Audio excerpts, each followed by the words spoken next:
ভারী কাউ নিজের ছাওয়া কোনদিনও করে না, ছাওয়াটা বয়া বয়া হইলেও কয় মোসাওয়াটা ভাল মন ছাওয়া কাং নেই, কিন্তু এটা বিচার করবে মানুষ। মানুষ টাড়িবে লোক কয় যে উগের মাও তো ভাই তো কইবি ছাওয়া ভাগ ছাওয়া গিয়ে দিবি। আমার কথা হচ্ছে কুচবিহারের মানুষ, রাজবংশী মানুষ, ভূমিপুত্র মানুষ বিচার করে দেখবে যে পাল্লাটা কুদি ভারী। আমরা অসম্ভব সম্ভব করছি, যে ভাষা এলং টাউন বন্ধ আমার ভাষা রাও করতে মানুষ নৈজ্য পায়, সেই ভাষার মান্যতা আদায় করিয়া অর্গানাইজ স্কুলের স্বীকৃতি আদায় করে পঠন পাঠন স্কুল হওয়ার নাকছে, এটা অসম্ভব সম্ভব।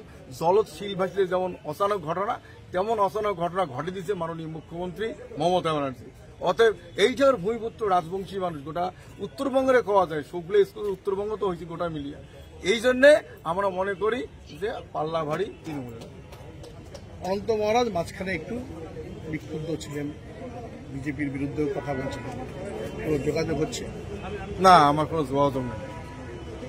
কেন এলা বিক্ষুব্ধ হইল, কেন এলা মানে মন নড়ি সেটা উনি করার হয়। আবার দেখা গেল বিজেপির মনোনয়নপত্র। এটা তো তোমরা যেমন সবসময় উঠে বসিয়া করেন সাংবাদিকের ঘর, তোমরা ভাল খবর পাবে। কিছু লোক আছে আগো দিলে, আমার দেশি ভাষার কথা আছে তো, সাঙানি মাইয়ের ঠেসক বেশি, যখন ঠেসক ধরে তখন কিছু একটা ভিড় দেয়, তখন ভুলি যায় আরো ভিড়। এইরকম কিছু হওয়ারও পায়, এটা মূল ধারণা নাও হওয়ার পায়। রাজবংশী সম্প্রদায় কুচবিহারের ফ্যাক্টর, এটা অবশ্যই 30% অবশ্যই। এবারের নির্বাচন, বিগত দিনের নির্বাচনগুলোতে বিজেপিকে ঢেলে ভোট দিয়েছে রাজবংশীরা, ভাবরাও তখন বিরোধিতা করছিল। এবারের ছবিটা মানুষ আশা করছে যে যেহেতু কেন্দ্রে বিজেপি সরকার, আর আমার কুচবিহারের যে একটা ভারত মুক্তি চুক্তি হয়েছে কেন্দ্রের সাথেই হয়েছে, যা কিছু ইমপ্লিমেন্ট করার দায়ভার কেন্দ্রের, সেই আশাতে মানুষ ঠাসিয়ে ভোট দিয়েছে বলে হয়তো এবার উনিও কইছে যে আমরা ক্ষমতা হলে তোমার আলাদা রাজ্য বা ইউটি বা কেন্দ্র করি দেবো একটা, এই আশাতে মানুষ ভোট দিয়েছে।